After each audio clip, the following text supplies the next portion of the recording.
get my 6. What's up, everybody? Welcome back to the most awesome homesteading channel on the internet that has nothing to do with homesteading whatsoever, homesteading off the grid. And another beautiful October late afternoon going into another beautiful October night, October 2nd now.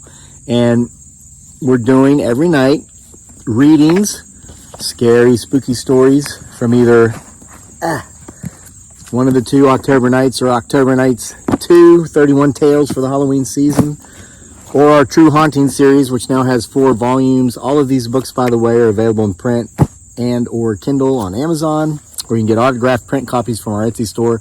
The links to both places are in the description box below. Once again, I've set up in the meadow, but I'm in a different part of the meadow. What I'm doing is I'm working my way back to the forest, where the meadow, which used to be a field, meets the forest, as we get closer to Halloween. Because as we know, that's the time of year when the veil is the thinnest. That's a good spot to be, especially at elevation, which it is. I have to look down to see the top of my 2-story house from here. If we can get some rain, because for some reason when there's moisture in the air, the veil gets even thinner. So continue to get my 6. You never know who or what you may or may not see back there creeping in to hear some of these stories. And it's October 2. I like the number 2. So you get a special treat tonight in that you get 2 stories. And both of these stories were submitted by viewers from this channel. And we are already receiving stories. So if you've got a creepy, spooky ghost story or anything supernatural, paranormal, cryptozoological related, UFOs, aliens, submit them to the channel at crazylake@mail.com, and we'll get them in an upcoming volume. Make sure to give us your permission to share your stories. We've got a story tonight coming from Charlie in England, is how he goes by on the channel. His real name is Charles Morris. And then another one from Nina Petrie in West by God, Virginia, an avid submitter. She's submitted a story for all these volumes, more than one. So, in honor of Charlie in England, I'll refer to these as my spectacles tonight instead of my old man glasses. About my aged person's spectacles. And let's start. A mystery solved. This one's from Charles Morris. Hello, Kevin. Charles in England here. I'm happy for you to put the following story in volume 4 of the True Life Spooky Stories and or to air on video. We're doing both, Charlie in England. I look forward to reading that book, having enjoyed 1 through 3 and both Halloween collections. Last week, I solved a mystery that I mentioned in a previous story. I still do voluntary support work with an elderly lady in a remote Dorset village. For the 2 years I have done this work, my client and I have both been unable to determine the reason for her dog's repetitive behavior. Most nights year-round, whether it was daylight or dark, the dog, Macy, went to the front door and kept on barking. This was always between 7 and 9 p.m. Eastern time. He's got 1900, 2100, he wrote there, military time. I suspected she would have barked for hours if her owner had not curtailed this by instructing her to stop and go to her basket. Every time Macy went to the front door and barked, either her owner or I, or both of us, opened the front door. Neither the owner nor I saw anyone outside, and we told the dog that there was nobody out there, then closed the door. Macy continued to bark with the door open, and after we closed it again, my theory was that there was a spirit presence and that the dog was aware of it, could see it or feel it or hear it. There was no ghost lingering in front of the house. If there had been one, I'd have seen it, and as I've long been able to. Last week, my client was away on holiday, and I was house and dog sitting. This saved my client the cost of a boarding kennel for a week, and since Macy likes me, it was a good arrangement. True to form, on the Monday evening, Macy went to the front door and barked. I did not open the door and tell her there was nobody there. By now, I was convinced she knew that something was out there. Macy barked again on Tuesday night. I went outside and closed the front door behind me. The nearest house was half a mile away and unoccupied. Nobody passed my client's house. There were no other dogs in the area and no cats passed through. I didn't see any other animals either. Being a medium and psychic, I tuned into the energies around me. I heard breathing, coughing, and a deep male human voice calling out, "Liz."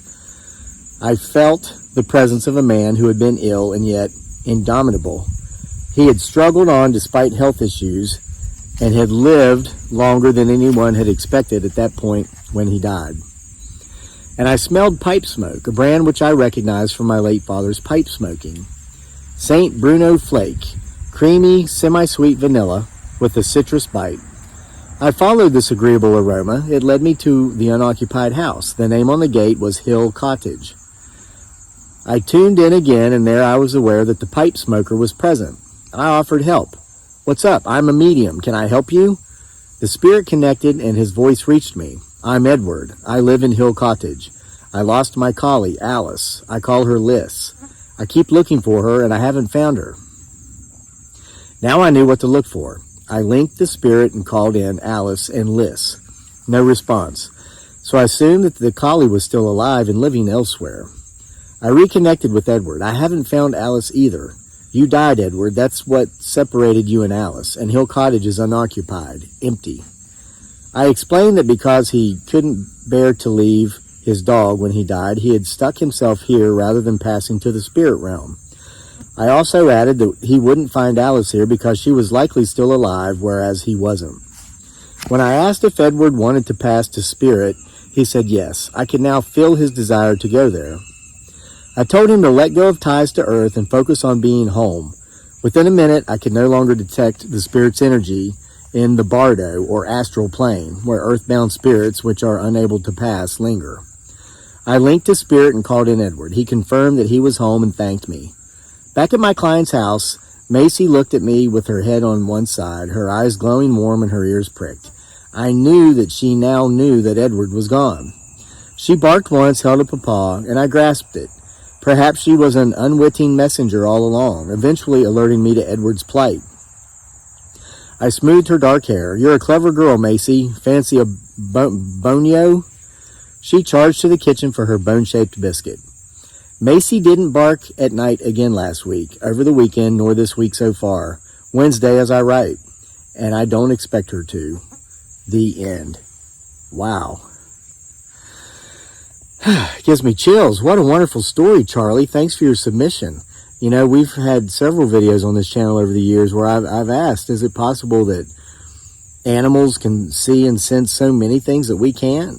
You know, not just on our plane, in our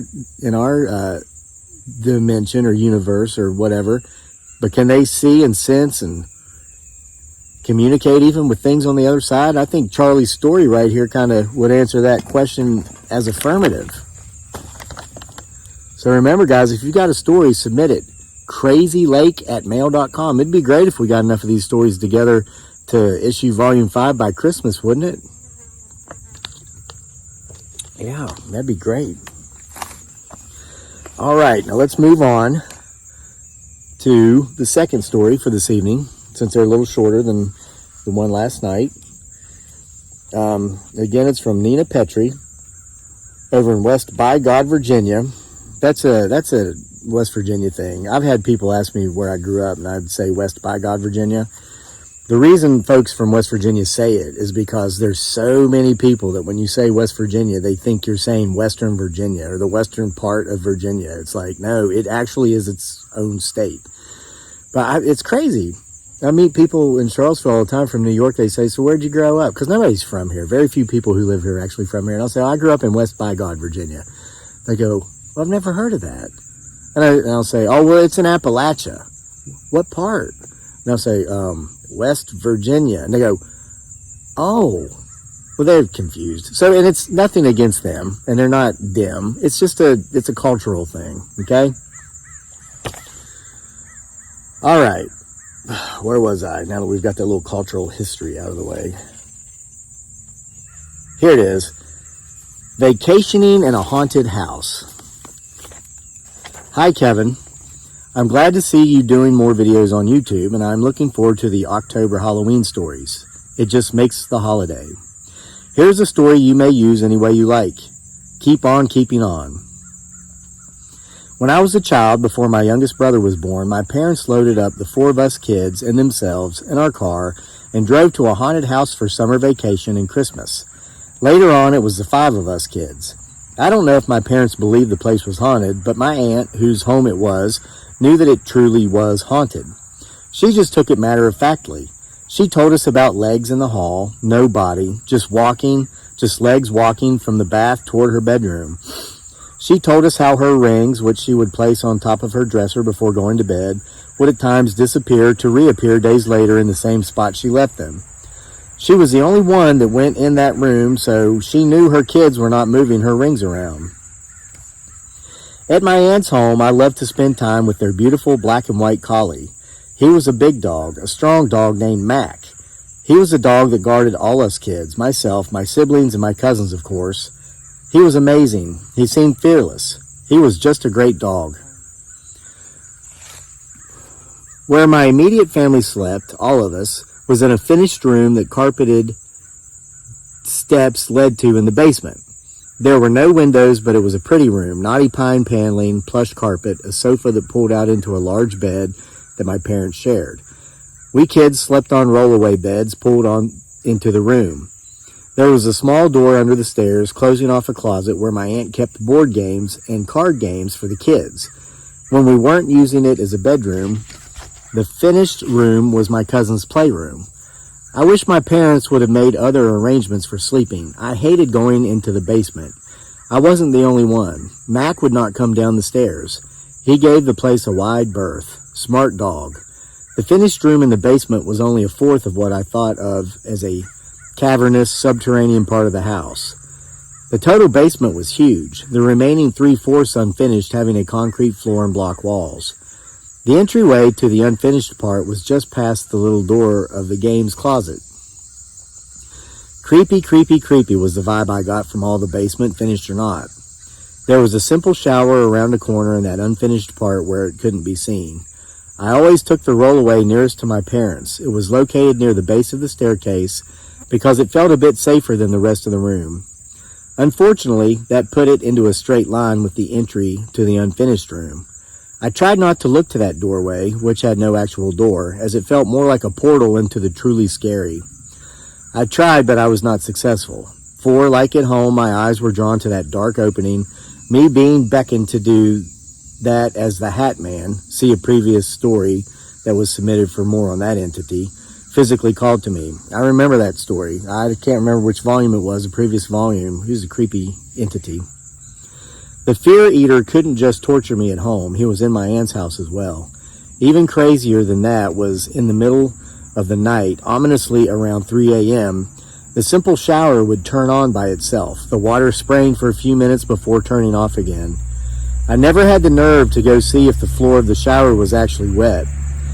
No one currently living in the house used that shower, not ever, per my cousins. Yes, I spent many vacations and holidays in that haunted house. My aunt was my mom's sister-in-law. My uncle, her husband, died of a massive heart attack in the kitchen of that house. I don't know if he haunted the place or if it was other spirits from the past, as the house was and is very old. All I know is that the basement was especially hostile and creepy. The end. So Nina, and again Charlie in England, thank you both for your contributions to True Hauntings Volume 4. You made for a pretty creepy October night here on October 2nd. I want to thank you for that. So again, folks, if you love to read, you can get these on Amazon and print or Kindle. Get autographed copies from our Etsy store. The links are in the description box. Or you just like hearing stories told to you, having them read to you. If you're tight on funds, not that these are pricey in any way, just come here and I'll read most of these stories for you here in October. So, and if you're so excited and you want to jump ahead, look at our playlists on this channel. I've got playlists for all of October Nights 1, which I read 3 or 4 years ago, and then all of October Nights 2, which I think I read last year. So they're on there. I'm going to be kind of jumping around, doing hit or miss, reading some of these stories over, because the first time I read them, we had 115,000 subscribers, and we had 225. Now we're up to 320. There's plenty of people on here that have never heard these stories, so I want to make sure you folks get to hear them, even if it's for the first time. So thanks for being here at the most popular homesteading channel on the internet that has absolutely nothing to do with homesteading. Don't come here looking for that. Just because the title says that doesn't mean that it has anything to do with that, because it doesn't. Homesteading Off the Grid. See you for more tomorrow, October night.